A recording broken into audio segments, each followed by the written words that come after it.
Salut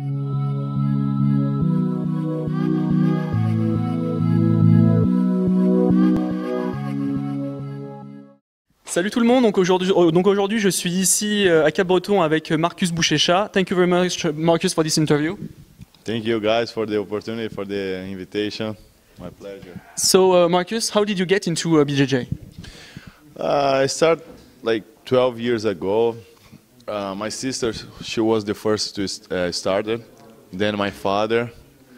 Then after both like doing it at home, then I decided to start and became addicted. So your nickname is Buchecha. Some of our readers doesn't speak Portuguese. What does it mean? Buchecha in Portuguese means cheeks, you know, because when I was younger, my master used to say that I used to have like, you know, chubby cheeks, but it wasn't true, you know. So, but once you get a nickname in Brazil, it stays forever.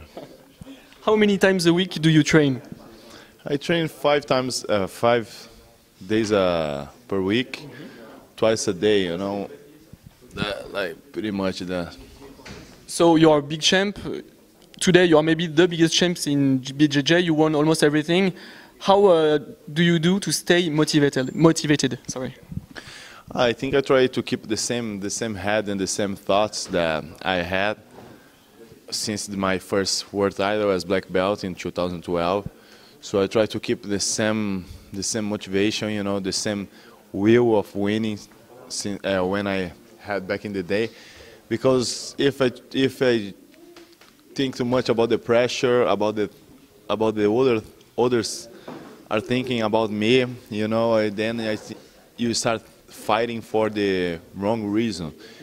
And I think once you start fighting for the wrong reasons, you start like losing the focus, you know. And so I don't fight for anybody. I fight for myself. That's what I do. That's what I love to do, and that's my motivation.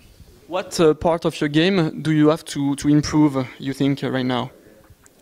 Everything, you know. In Jiu-jitsu, you never can feel like satisfied, right? So always you gotta keep training, keep improving, and I'm not different. I still see a lot of holes in my game, so I try to keep training to sharpen it, you know, the tools, and keep always getting better and improving. What is your next competition, your next goal? Now I think the next one will be the World Pro in Abu Dhabi in April. After the Worlds, probably the Worlds, not sure, but for sure the ADCC. All right. You won many times the ADCC. You also took part at the Metamoris. Would you like to fight again at the Metamoris? I don't know. Depends, you know. Depends about a lot of things, you know, not just about the negotiation and everything, you know. But it's a cool event. It's very different. It's very interesting to fight. So. What did you think about this fight between Dean Lister and Josh Barnett, the submission of Josh Barnett, and the fact that Dean Lister was submitted this time, and he have been submitted 11 years ago? Yeah, I think it was a great fight. You know, very different, very interesting, but a great fight. Yeah, I heard that Rodolfo Vieira, one of your main rival, will move to MMA career next year in 2015. What do you think about his choice?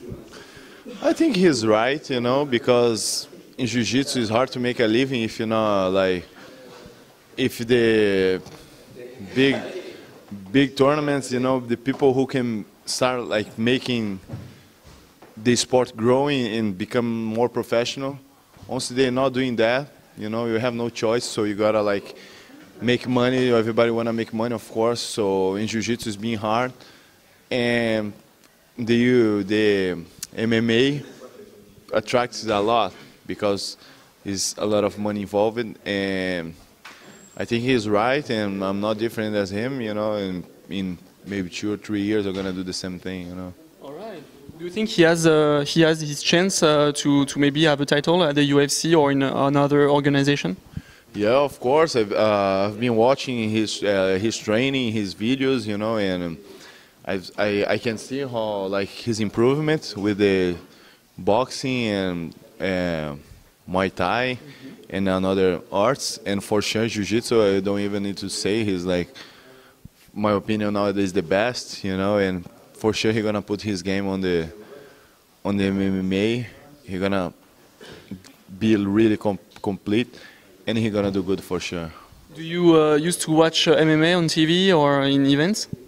Yeah, I always follow, you know, the MMA. I have a lot of friends that fights, and I always try to follow and keep, like, you know, around with the news and this, who's doing the new game, you know, how is the things going, who's winning on my weight class, this kind of stuff. So that's why I like to. So what are your picks for the fight between Ken Velasquez and Fabricio Verdum? I think both are really tough, but I think I spent like a lot of time training with Velasquez, and I could feel how tough he is, and he's a really Brazilian black belt, you know, and I think it's gonna be really tough, but I think Velasquez is gonna win. Do you think Velasquez could be in danger on the ground with Fabricio during the fight? Of course, because Fabricio is a great champion, many times like ADCC and world champion, and the black belt is always dangerous anywhere, and Fabricio for sure is dangerous too. But like I said, Velasquez is a black belt too, so he knows how to defend himself, and he not. Of course, if like Verdun gets a good position, it will be hard to Velasquez, but he knows how to defend himself. He has good skills, and for sure it's going to be a great show, great fight. So you are here in France to have some vacations in the southwest of France. At this moment, there is the Quick Pro tournament, surfing tournament. Do you like surfing? Yeah, I love. So that's why one of the reasons that I stopped by here. You know, I was doing my seminar tour in Europe, and I had like 3 days free. So instead of going straight to my next seminar, I just came here to spend time with my friends and, you know, hang out a little bit, try to watch the contest, and of course surf. I just did it yesterday, so tomorrow I'm gonna do a little bit more before the airport. Then renew the energies to keep going, keep working. Nice. Thank you very much, Marcus, for this interview, and good luck for your career. Thank you guys. Thank you guys very much for the interview, and see you guys really soon.